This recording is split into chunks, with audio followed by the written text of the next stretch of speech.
Olá, a graça e a paz do nosso Senhor Jesus. Nós estamos aqui para mais uma aula a respeito de assuntos que nós entendemos ser centrais quando nós falamos da fé cristã.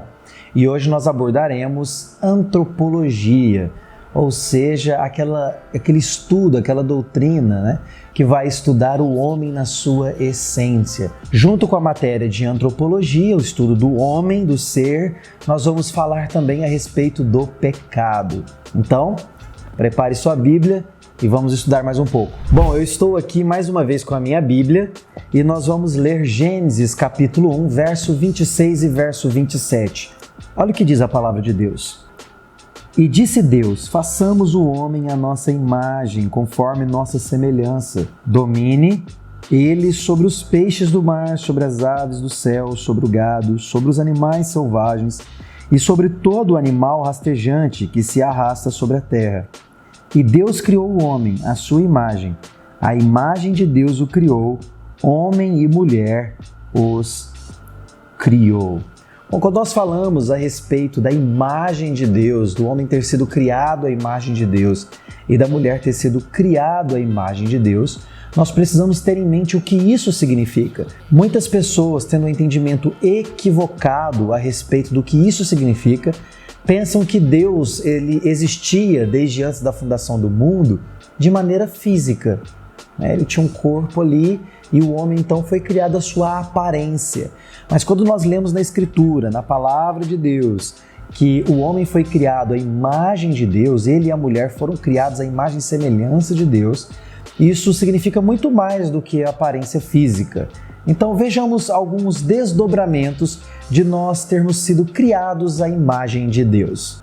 A imagem de Deus no homem reflete nele algumas características importantíssimas, qualidades éticas, capacidade cultural, representatividade na criação, capacidade espiritual e relacional, capacidade emocional e de raciocínio. A palavra de Deus, então, está nos ensinando o que significa ter sido criado à imagem de Deus.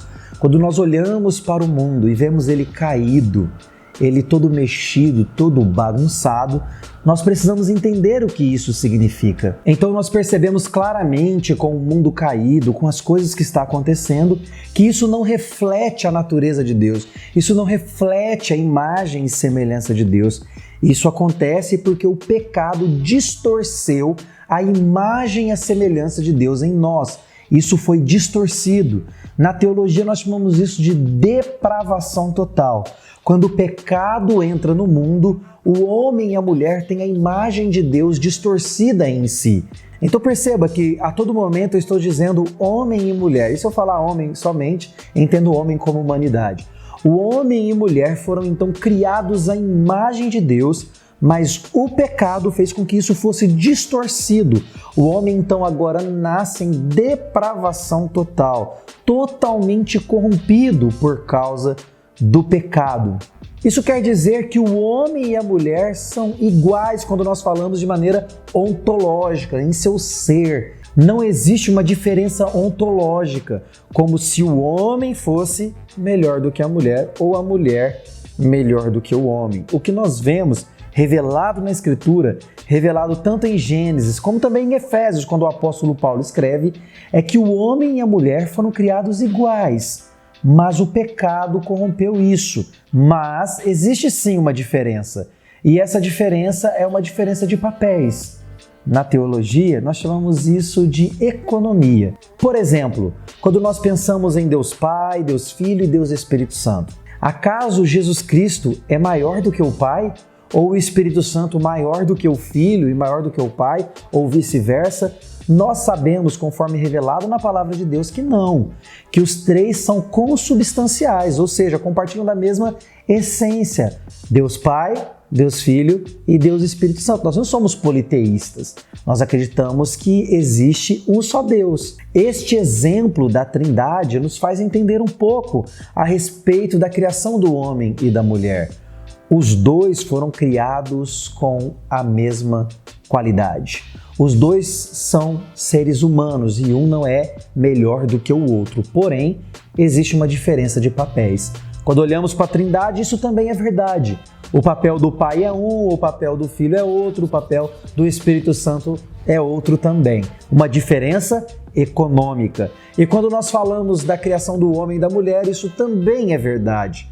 Homem e mulher não são diferentes ontologicamente, porém têm papéis distintos, papéis diferentes. Vai ficar muito claro para nós em Efésios, por exemplo. Mas se de um lado a imagem e semelhança de Deus foi corrompida, trazendo um desequilíbrio nas esferas em que o homem atua, vamos pensar aqui a esfera econômica, a esfera cultural, a esfera de relacionamentos pessoais, o relacionamento com Deus, na esfera espiritual, tudo isso foi distorcido, foi corrompido e está totalmente depravado por causa do pecado.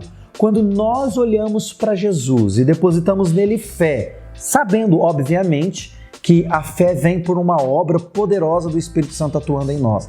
Quando nós olhamos para Jesus com fé, então essa imagem e semelhança, por assim dizer, é restaurada, dando a nós a condição de caminhar em direção a Deus. Então perceba que Deus dá o primeiro passo e logo em seguida, então, quando eu sou restaurado, nós chamamos isso de regeneração, uma ação de Deus, uma ação do Espírito Santo, eu consigo então caminhar em direção ao nosso Deus, eu consigo caminhar em direção ao Pai, ao Filho e ao Espírito Santo.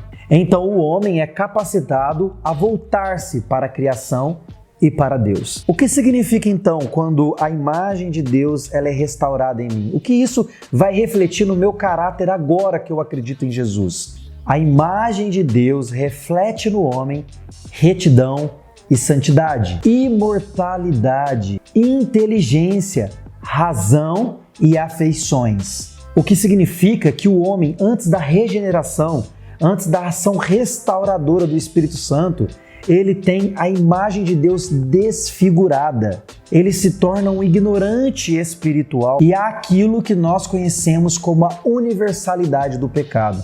O homem nasce pecador.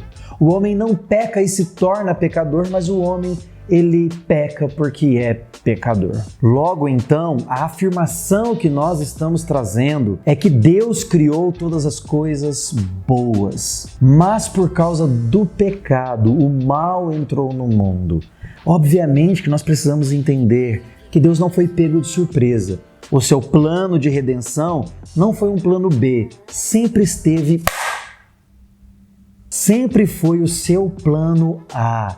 Deus ele não é pego de surpresa, Deus conhece todas as coisas de maneira essencial e exaustiva. Ele é criador e sustentador de todas as coisas. Essa definição importante que estamos fazendo nos faz entender que o problema do homem, em primeira instância, na verdade, é o pecado.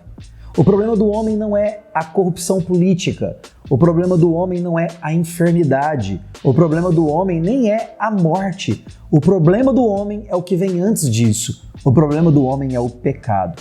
A boa notícia para mim e para todos nós é que Jesus veio para assumir a culpa pelo nosso pecado em nosso lugar e nos substituir de tal forma que nós recebemos por imputação a redenção em Cristo Jesus. O Pai, então, rasga o escrito da dívida que nós tínhamos por causa do sacrifício vicário, ou seja, único e que não precisa ser repetido, do nosso Senhor e Salvador Jesus Cristo. É assim que nós cremos, é assim que nós caminhamos, porque nós entendemos que é assim que a palavra de Deus nos ensina. Que Deus abençoe a sua vida e até a próxima.